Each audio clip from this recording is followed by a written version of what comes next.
Entire families have been left homeless in Gambia's west coast region after an overnight windstorm leveled scores of houses and claimed at least 10 lives.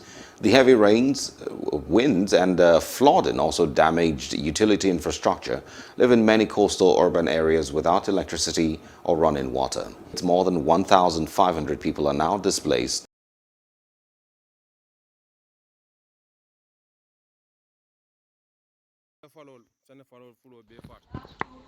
Here is the lower and upper basic school of the village. This school is also seriously destroyed. Here is the staff quarters, which is left completely roofless. There are incidents of animals losing their lives in the village as well.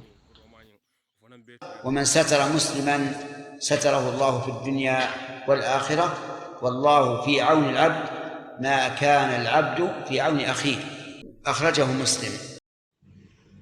The Messenger sallallahu alaihi wasallam said, whoever shields a Muslim, Allah will shield him in this world and the hereafter, and Allah will aid his slave so long as he aids his brother.